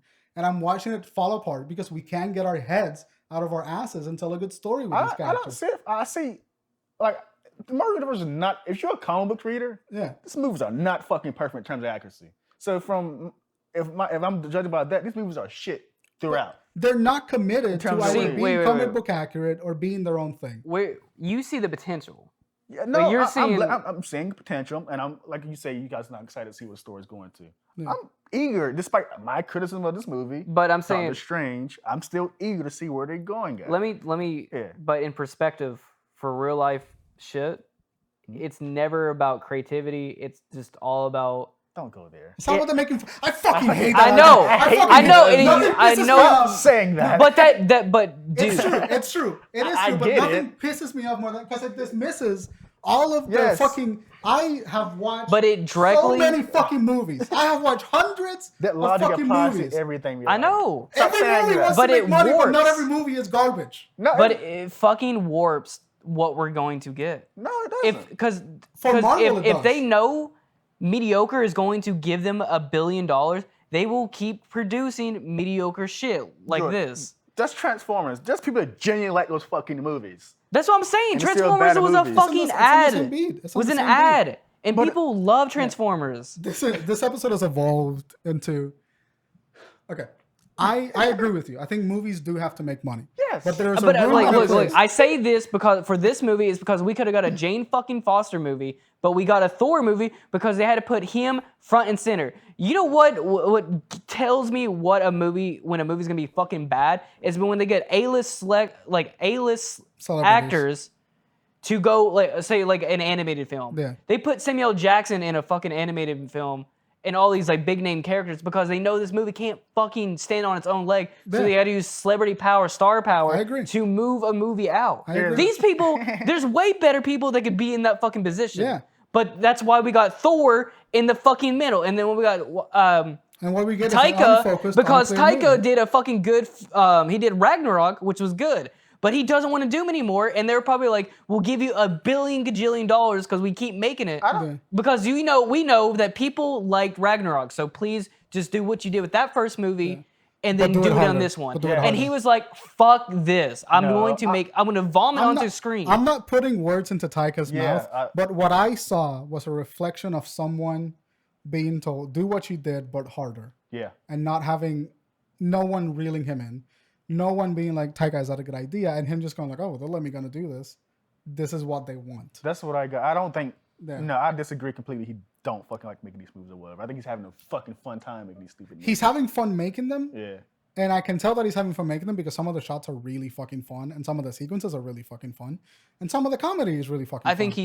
I think he cookie cuttered a lot of shit from Ragnarok. No, it was literally that tonally, I know he's the same director, but it seemed like they added nothing new. Shots too. Yeah, a lot of the same jokes, a lot of the same shots, a lot of the same. It was a couple pit. It was everything that was Thor related came from Ragnarok. And everything that was Jane Foster should have been its own movie. And the problem is it was okay there, but not here, and not exaggerated fuck it here. But and it was okay in Ragnarok because it was justified by the story. It was justified by the story. Yeah. So it was the breaking down of a character to form a new character. In this movie, that doesn't happen. It hasn't happened in Marvel movies since Endgame. The closest thing that we got to a character development in a movie was Doctor Strange and Wanda Maximoff in the TV show. Listen, what's the next Marvel movie? Who gives a shit? Remember. I did. I can't remember. Wally. Probably Bagel Bond or something. We're gonna have the exact same fucking conversation next week. I know we're gonna, and that's what pisses me off. This is why I like. Because I like talking about movies. I don't. I like movies. I don't like talking about movies. I love movies, and every time that a Marvel movie comes out, it's such a big media phenomenon. It's a zeitgeist. It is the biggest. You can't say it's not big. No, it's normal to me now. It is not the huge most no more. massive thing that has happened in cinematic history since the fucking 70s. Yeah. It is a momentous phenomenon in the history of cinema. I'm not saying, and I'm fucking living through it. Yeah. And I'm pissed because I'm living through it and the movies aren't fucking good. That's okay. It's not. You want to be part of something. You don't. No, you have to be a part of everything. I'm not trying to be a part of Marvel. I'm looking at Marvel critically. Yeah. I'm looking at Marvel as a consumer of media as an art form. And as an art form, they are not standing on their own two legs. They're standing on fucking duct tape and spit up storylines from the comic books. That's what they're standing on. And like, So they should, like in the next film? They should. Sorry, go ahead.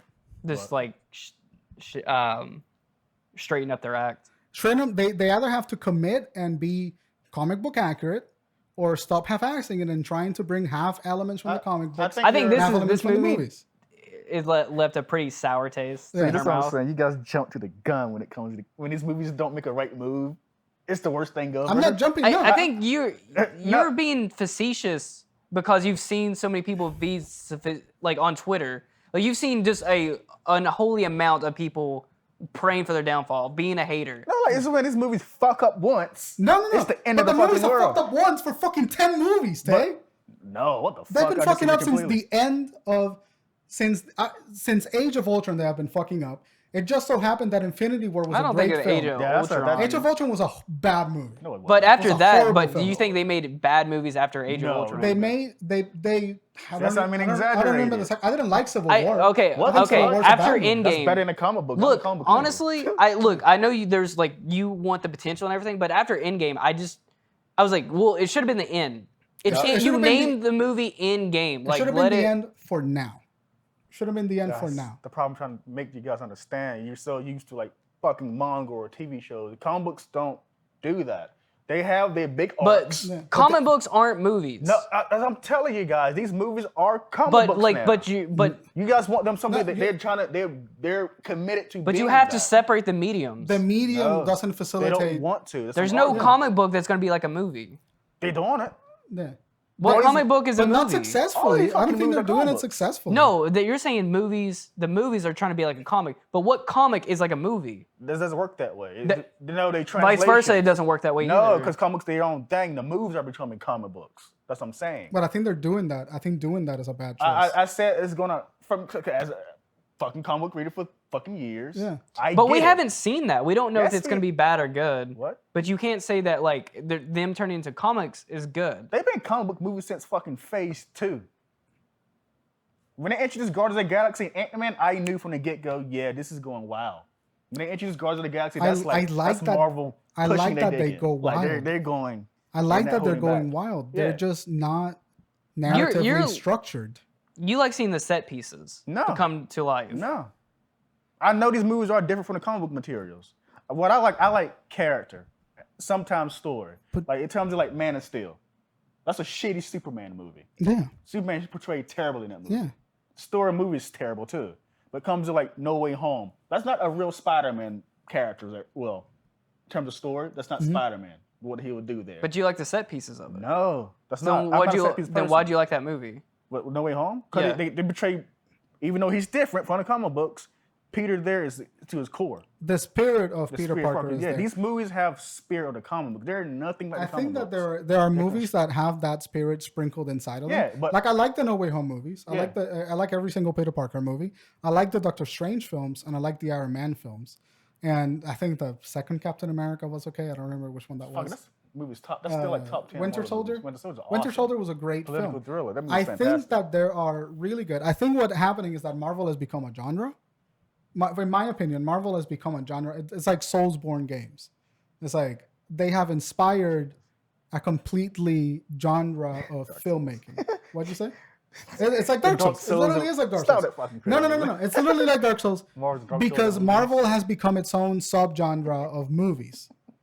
And what? It's a joke. It's like I know what the joke Crash is like this is like a Dark Souls game. I don't know because Dark Souls is a platformer. This is why you haven't noticed. I haven't talked about anything Marvel on my timeline since today. Thank God. This conversation is tiring. Yeah. It's exhausting. It goes nowhere. Yeah. And this next movie, if we watch it, see, you've gotten like a lot of this, like because you're on like that Marvel Twitter. I noticed for a while now. Like I don't enjoy. I did it for a lot of that Doctor Strange episode. Like you clearly watched that video. I am really glad. I am really glad that you like. Here's the thing, and I want to get something clear. I'm not shitting on anybody that enjoys the content, or I'm not saying that I wish the content wasn't being made. I'm just saying that as a technical person, somebody that studies, that likes to study writing, likes to study cinematography, these movies are looking the same and feeling the same. since the end of Endgame. Yeah, I feel like I've watched the same movie over and over again. And I see this criticism, which I understand as a film person, and I hate saying this because it's like Marvel isn't trying to be those movies what you guys want. They don't want to. They know they're not trying to be that way. But when you're not, you not trying to be something doesn't exclude you from the criticism of what you're currently producing. So I'm not saying that they should do what I want them to do, but I'm saying that what they're doing now is half-hearted and uninteresting. That's what I'm saying. To you. Not to me. I'm saying on a technical level, technologically speaking, they have multi-million-dollar productions. But on a technical level, when you're talking about narrative structure, when you're talking about character development, when you're talking about cinematography, lighting, and editing, those movies are wildly uninteresting and offer nothing other than eye candy to the viewer. On a technical, objective level, these movies look the same, feel the same, and are written the same. And that's a problem. You know why Captain America Winter Soldier was so good? It's a political thriller before a superhero movie. You know what Spider-Man is so good? It's a coming-of-age story before it's a Spider-Man movie. You know why fucking Iron Man is so good? It's an individual character study about one guy before it's a superhero movie. The movies have now become homogenized into superhero genre, and they have lost an identity. Okay, we're going back to what you said prior, like these 10 movies, past 10 movies haven't been good or the same. Yeah. This is like what movie you're now watching? Why are you still here? I'm still here because I want it to be good. And if you want something to be good, you have to critique it until it is good. That's my philosophy on movies. The Hedgehog, like, why the fuck I'm still with this franchise? Yeah, it's the same thing. You want it to be good. You want Sonic to be good.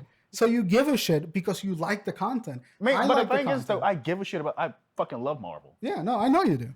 And there's some movies I don't care about. Yeah, but I'm still here. Yeah, and same here. I'm still here for the same reason. I like what Marvel is offering, but I am critiquing it from somebody. I'm not being cynical about Marvel. I don't want Marvel to fail. I want Marvel to be successful because I want more interesting stories out of these characters. And right now, I'm just getting the same movie with different characters and I slightly think people are different being plot cynical, And- just like for Marvel though, because I mean, look at DC. People are like, these movies suck. I don't fucking know what's going on in DC, nor do I care. But it just But look again. This is Zach saying fucking conversation. Yeah. It's gonna happen again. And we're gonna beat it. We're gonna beat it until it gives us views. That's what I'm saying. It's not. I'm already gonna, I'm already on. I think this is like I'm like a few more nails into the coffin before I just kind of. No, you already made up your mind 2 movies ago. I don't know why you're still here. Unless, he's here. Well, I'm because we wanted not to- because I didn't watch Eternals.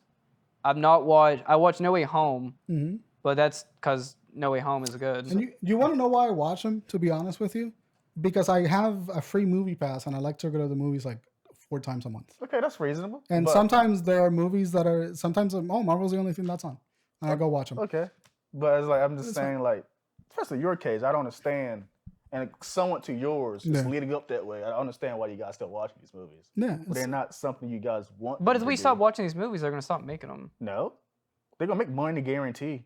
No, but they have an eventually- audience. They have an audience. It's for gonna sure. stop eventually, but you stop watching. Not gonna How many fucking know. movies do you think they'll make before they I stop? can't say. I don't know where they're going at right now. They were literally. They can stop at. They can't make too many because then it's just like Well, this is another Star Wars. This is the same reason why Star Wars is still alive, and why we've gotten 700 Star Wars shows and Star Wars content.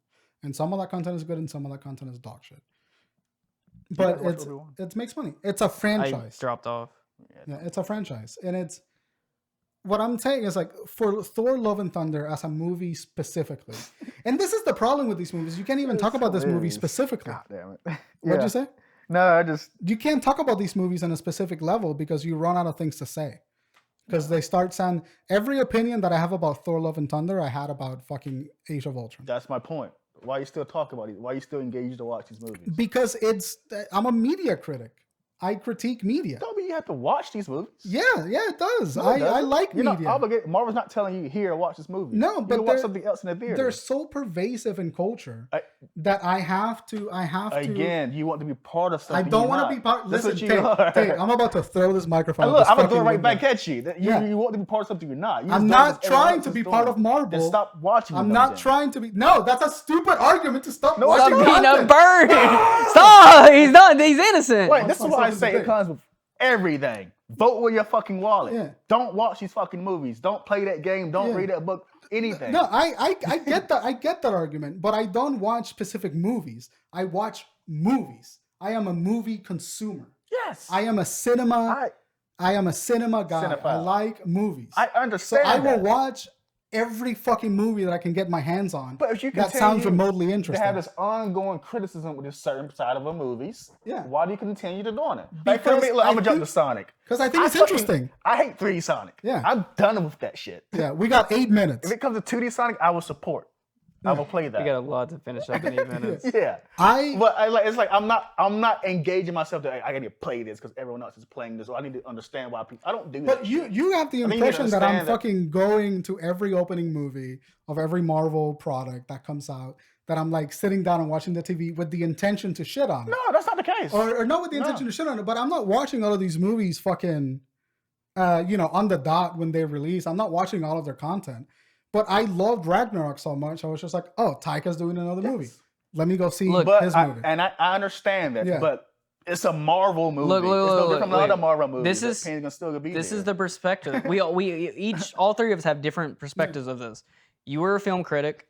You were a comic book fan, so you understand the material. That's not the point I'm trying to make here. But you're dying on this hill for it, and then I'm just a normal ass consumer. Yeah.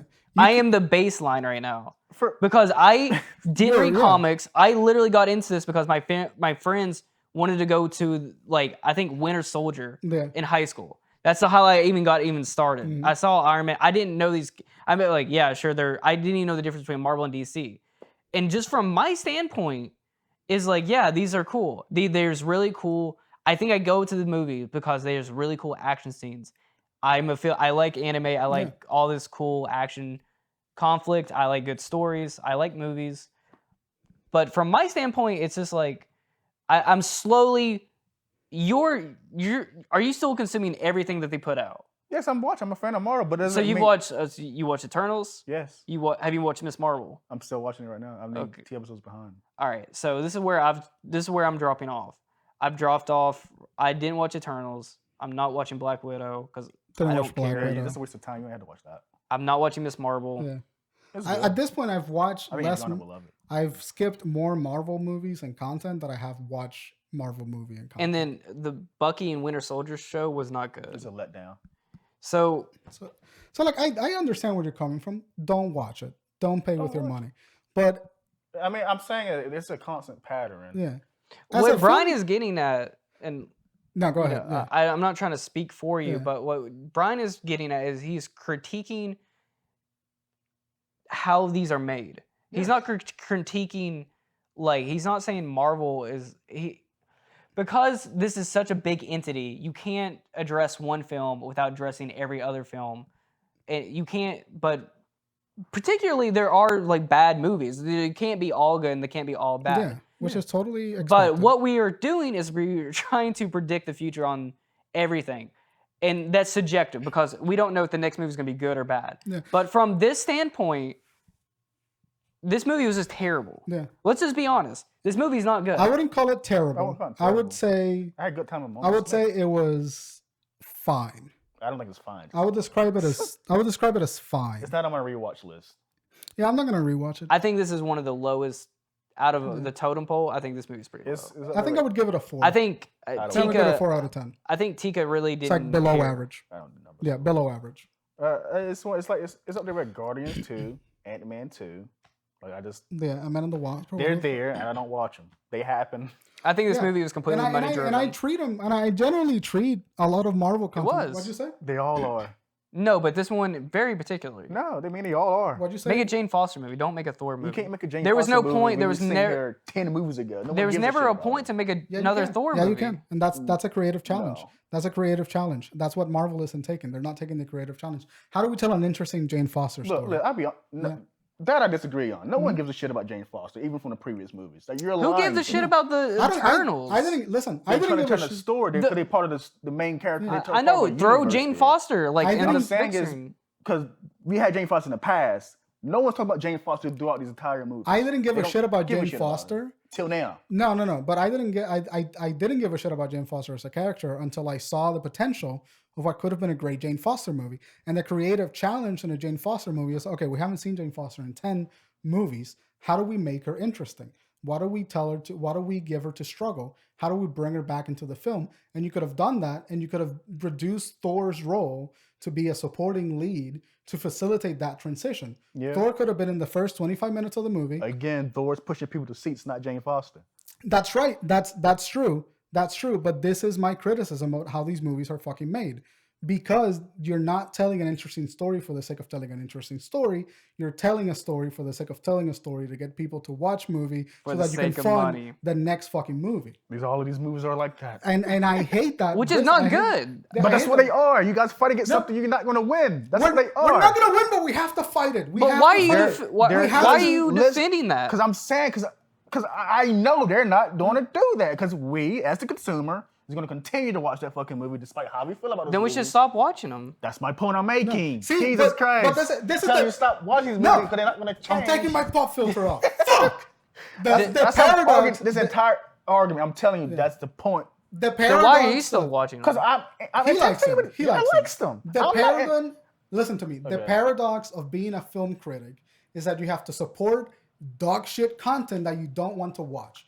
Because to be a film critic, to be a critiquer of media, you have to engage with the media regardless of how bad it is or how bad you feel it is. Disagree. You have to do that. Again, if I were to start a YouTube channel about exclusively movie reviews, it is my job to talk objectively and somewhat subjectively about my experiences watching a film so that I can tell people whether or not they want to watch this film or not. That is the job of a critic. And as a person that wants to make media and wants to critique media, I have to engage with content that I don't particularly like. No, you don't. I get where you're coming from. I do. It's But a paradox of criticism. it's like fucking, if you want to talk about a big number phenomenon, cultural phenomenon, Call of Duty is a good example. I'm not playing this every fucking game because I know they're going to be the fucking same. Yeah. I review games, not like critic-wise, but I review games. I'm not. You don't target Call of Duty. Modern Warfare 2. What's the new one coming out? Modern Warfare 4 or whatever. Yeah, but the gaming market has a super saturated independent market. No, but the independent movie market has almost entirely died off as a You're coming result. off as just like you have to watch this because everyone else is watching. No, and that's not what I'm comes saying. off That's not what I'm as. saying. Is if I You don't want have to to be part of that culture. if I want to talk, I can be an outsider to that culture and I can engage with that culture as an outsider. I am not part of the culture. But what I am is a moviegoer, someone that loves movies. But you're not obligated to watch. But those if you're movies. making a fucking movie and I want to talk about the goddamn movie, I'm going to talk about the goddamn movie. Yeah, you're right. I'm not disagreeing that. But if you know how these movies are, you have the exact same criticism going forward. And the you only want to thing, continue watching them. the only thing that got me forward through this movie is the hope that by attaching Taika as a director whom I love and I've watched all of his other content, the movies get better. I'm always watching the next movie in the hope that it gets better. That's why I watched the Sam Raimi film, because it was Sam Raimi. And I was just like, oh, I know Sam Raimi's work. I hope that this movie has a lot of style from Sam Raimi. For and a it's Marvel good. movie? Come on, man. No, But that's the thing. There's this level of cynicism that you're engaging with, which is like, no, you're engaging with a level of cynicism that's like, I know what it is. I know what I'm getting. I'm going to be happy with it. well, I'm gonna just not case. talk about it. I'm not overpowering the movie. I just keep it to myself. Like, okay, yeah. And that's fine. That's your opinion. I think people are viewing these movies in a light they're not trying to be. No, I That's not the disagree. case. I think that these movies are just now become so homogenized that they're not trying to be anything. They're just there. Oh, that's fine. I mean, It's not fun. That is fun. That's the point I'm making again. You're trying to make these movies. I'm not trying to make them anything they're not. You put them in a position like they gotta prove. I'm not trying to make them anything they're not. If they just want to be a movie that's a stand-up movie, just let them be that. I'm sharing my opinion on what I think would make the movies more interesting as movies. Yes, and they're not. But I'm not trying to make them something that they're not. I am trying to facilitate discussion about an art form. Because the moment that you just let art be homogenized and be the same piece of media that you've watched for 10 years, it's the moment that we stagnate. It's the moment that we stagnate culturally, and movies that would be good, and movies that would be interesting in the independent market are constantly, are constantly failing and not being supported because Marvel keeps buying out all of the fucking showings in the theater. And these movies have like 3 months of release window that they have. The independent movie market is failing as a result of the Marvel Cinematic Universe. Honestly, hot take, that's not Marvel's fault. It's not Marvel's fault. Here's the thing. The market is failing because they have the budget to do all of those things. And if they have the budget and have the money to do all of those fucking things, at least make your goddamn movies interesting. Well, Bryan, again, people are watching it because they think they're interesting. There's a percentage of people going to those movies with the same opinion you have for some fucking reason. We're just the show. What were you going to say? The snow scene when they had like they're showing the snow scene, and so I was like, yeah, this is gonna be like Ragnarok. Snow scene. Like God of War. I was sitting there getting hyped. I'm like, hell yeah, dude, this is what it's gonna be like. Anyways, I really just want to land the point. I'm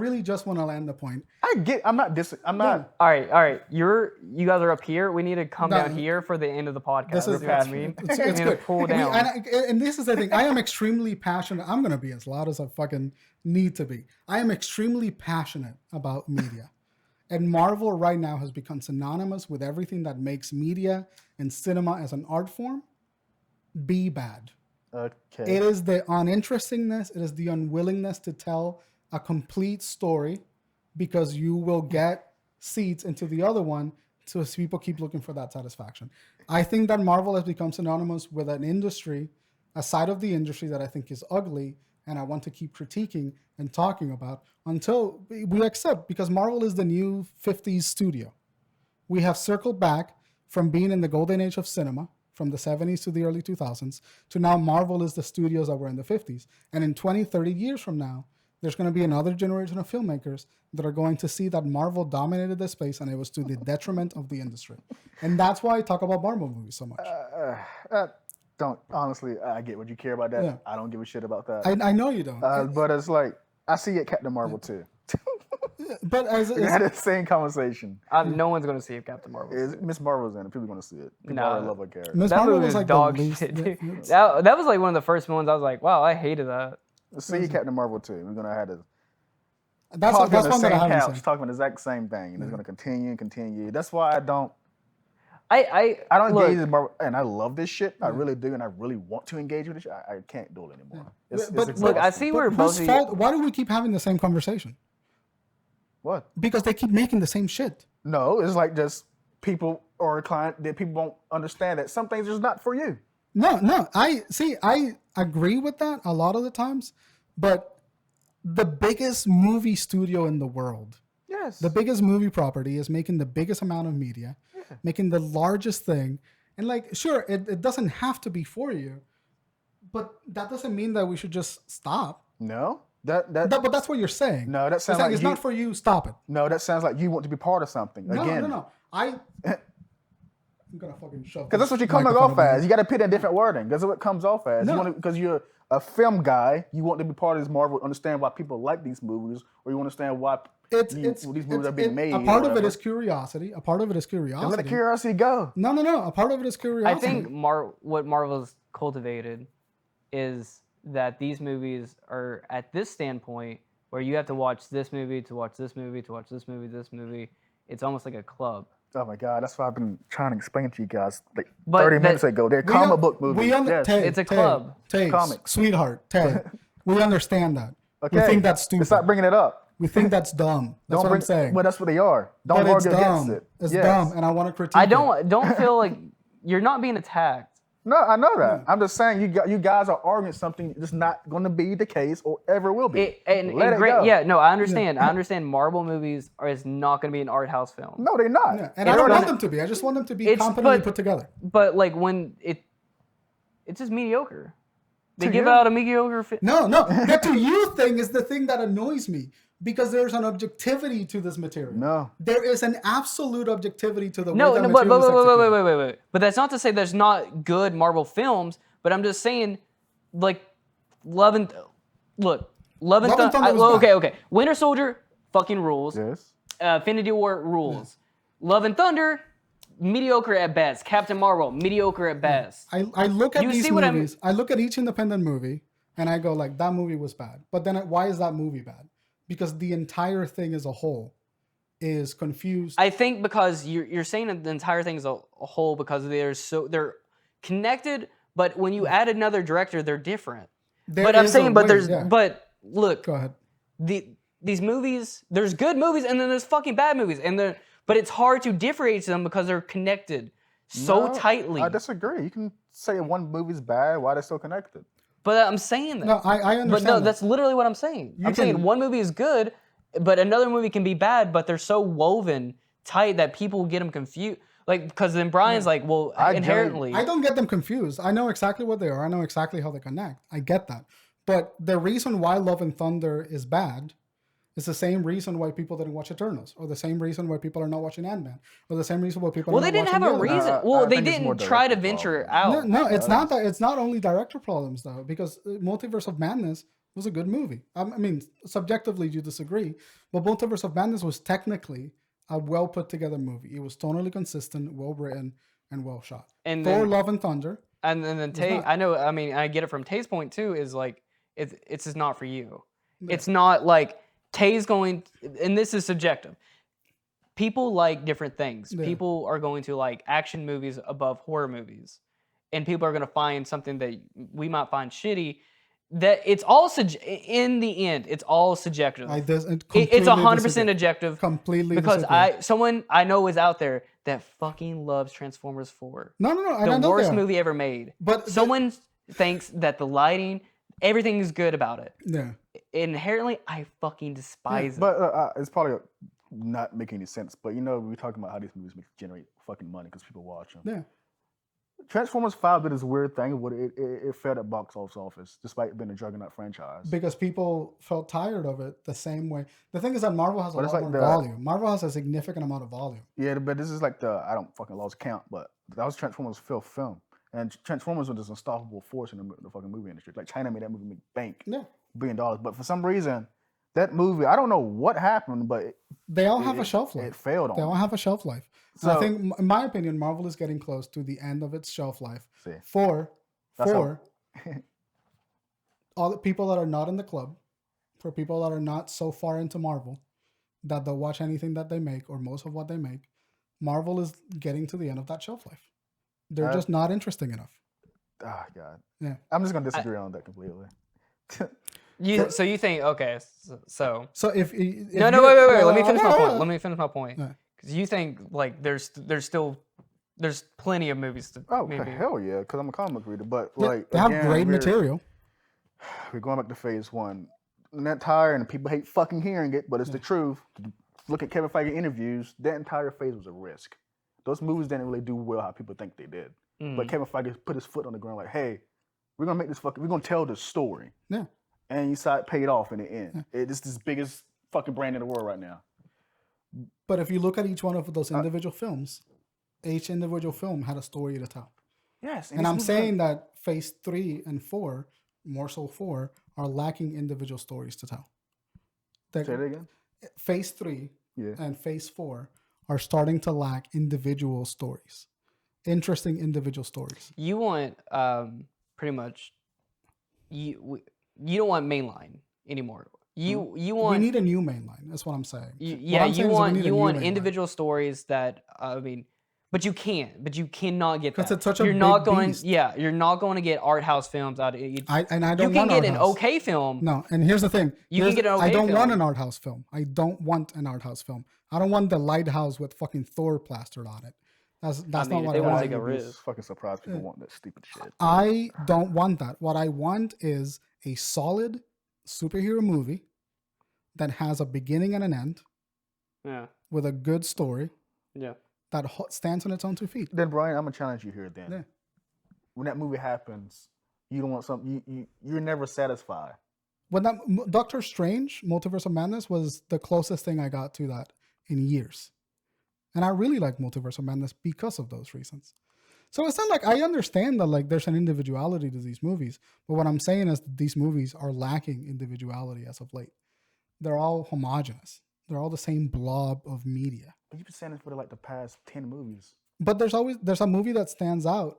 But that's what happens when things get popular. When things get as popular as Marvel, you lose the edge that made them interesting. The thing that made Phase 1 interesting is no longer going to make Phase 4 interesting because you're riding off of the coattails of Phase 1 and not putting in the same amount of work that you did on Phase 1 for Phase 4. And that's just a fact. That is a fact of how... That's not a fact. I disagree with it completely. That's a fact on how movies are made. No. So funny. There's an objectivity to how movies are made and how the creative process is approached. And we are, as of right now, unless you're part of the club, not getting anything interesting out of Marvel in that regard. The cinematic process is broken down into the same season of a television show. And I think that's a problem because I think that movies should be art.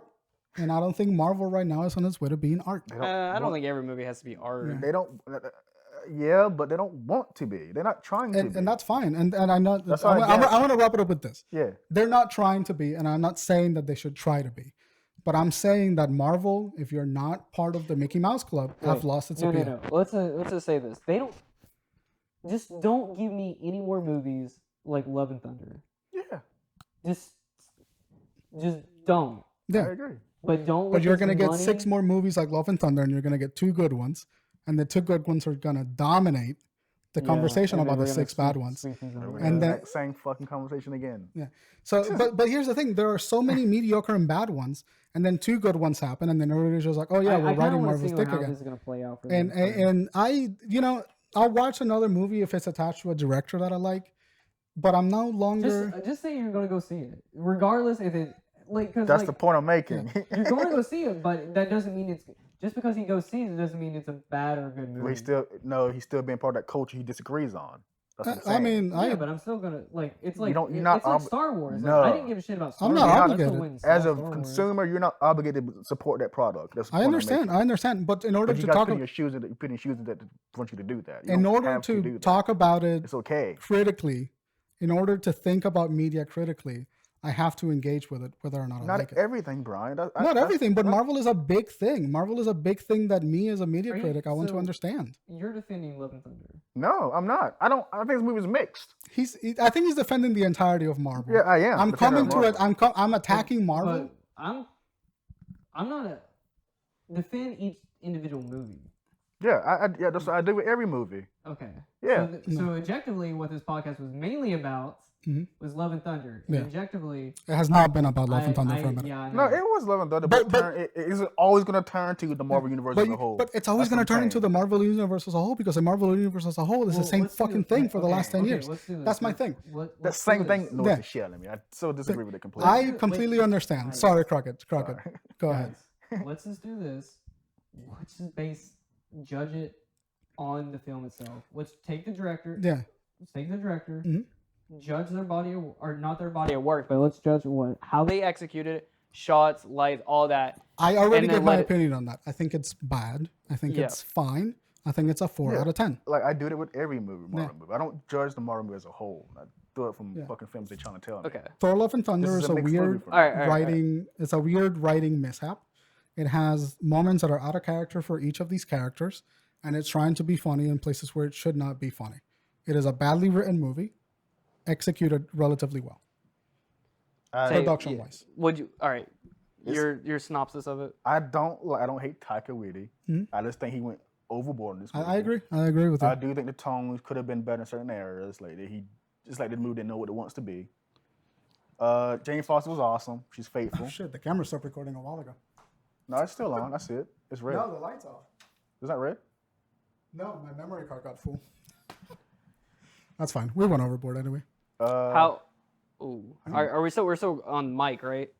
Yeah, you're still recording on the mics. Okay. The mics record by themselves. Put a picture up there of Thor kissing Jane Foster. Oh, What I say? No, Jane Foster's awesome. Gore is half-assed, but he was decent enough. Yeah. Sorry, we got passionate. No, that's good. I mean, people like to watch us fight. Yeah. I mean, Shaw told us like, keep more fights. I think that I respect your opinion on being inside of the club and telling people to not be part of the club if they don't like it. I understand that. But when your club is as big as Marvel, you're affecting every other club around you. No. And you have to be open to that criticism. To make yourself different, you got to not be a part of it. No. Marvel is all affecting, right. Yeah, Marvel is affecting every other club. Leave me alone, Crooked. What we're talking is more bigger than it is, because I have a huge problem with that. But we can... We'll save that for another episode. I think the movie was... The movie was bad. Thor: Love and Thunder was bad. It was bad. I didn't like it. Bad. It was bad. I didn't like it. The characters were bad. The running was bad. The action scenes looked cool. I do think there was like some funny scenes in it. I like the Axe being the ex-girlfriend. I didn't like that was kind of. I thought that was kind of. That was my least favorite part. Because it's like he didn't do it in the last movie. But like I think there was a good movie in this movie. Yeah. I think for whatever reason, Natalie Portman did a poor fucking job. And then Christian Bale crushed her in every scene. Christian Bale was really good. He came in. He was like, "I'm a fucking actor." He wasn't that great. You gotta say. He was good in comparison to everybody else. I think. Well, I thought that too. I was like, maybe it's just because Natalie Portman is doing such a poor job that it just makes Christian Bale look so much better. I noticed Jordan hates women.